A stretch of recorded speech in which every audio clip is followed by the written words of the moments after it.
Welcome to my channel Umme Farwa cooks. अल्लाह के नाम से शुरू करती हूँ जो बड़ा मेहरबान आयत रहम करने वाला है। हमारी आज की रेसिपी है सैंडविच पकौड़ा। आपने सैंडविच तो बहुत खाए होंगे, लेकिन आज मैं आपको बनाना सिखाऊंगी सैंडविच पकौड़ा। इसके लिए हम सबसे पहले लेंगे बेसन आधा कप के बराबर। हम अपने सैंडविच को बेसन के बैटर में डिप करेंगे। उसके लिए इसमें अब ऐड करेंगे ज़ीरा 1 चम्मच।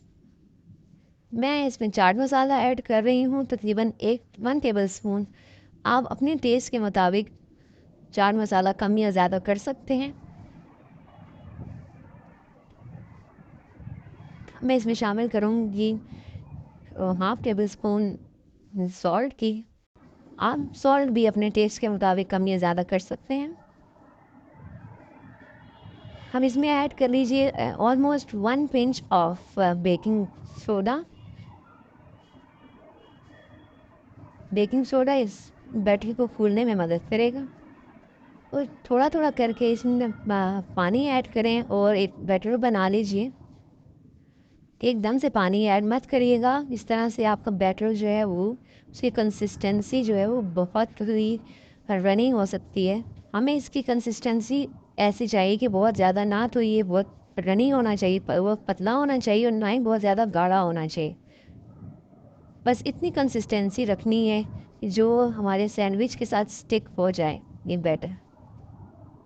देखिए आहिस्ता आहिस्ता आप इसमें पानी डालते जाइए और फोर्क की मदद से इसको मिक्स करते जाइए ताकि सारे लम्स ख़त्म हो जाए और एक कंसिस्टेंट सा बैटर रेडी हो जाए।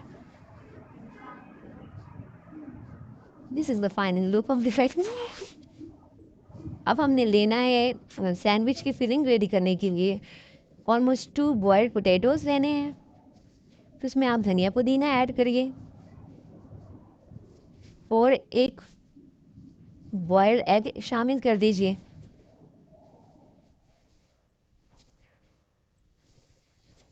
इसमें मैं ज़्यादा स्पाइसेस ऐड नहीं करूँगी, मैं सिर्फ चाट मसाला और नमक ऐड करूँगी क्योंकि मेरी फैमिली को बहुत ज़्यादा स्पाइसेस पसंद नहीं है। तो मैं अपनी फैमिली के हिसाब से चाट मसाला और सॉल्ट ऐड कर रही हूँ।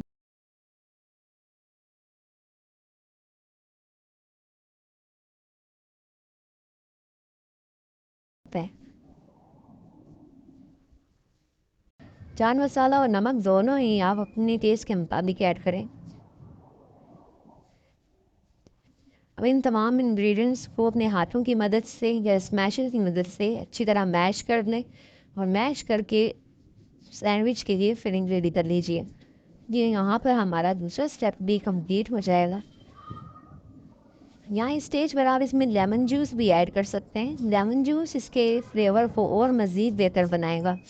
इसकी खटास से आपको बहुत मज़ेदार सा फ्लेवर महसूस होगा।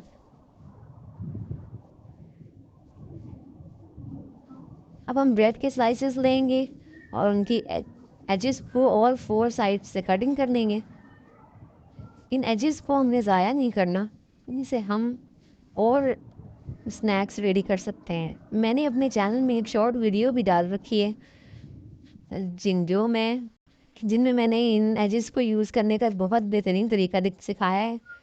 इसको जिससे मुकम्मल स्नैक बन जाता है आपके मेहमानों के टी टाइम मेहमानों को सर्व करने के लिए।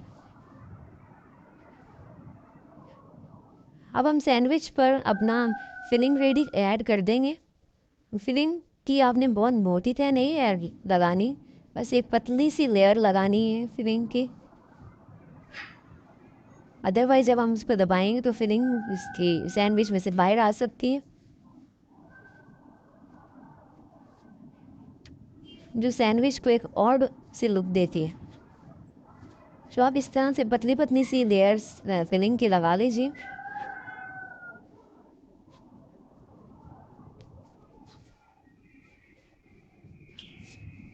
अब दूसरे स्लाइस को इसके ऊपर रख के इसको प्रेस कर लें अपने हाथों की मदद से। आप चाहें तो एज़ इट इज़ इसको सैंडविच के तौर पर भी खा सकते हैं। अपने बच्चों को दे दीजिए एज़ इट इज़ सैंडविच के तौर पर खाएं। बड़ों को लंच बॉक्स में दीजिए, बच्चों को लंच बॉक्स में दीजिए, टी टाइम स्नैक के तौर पर यूज़ करें।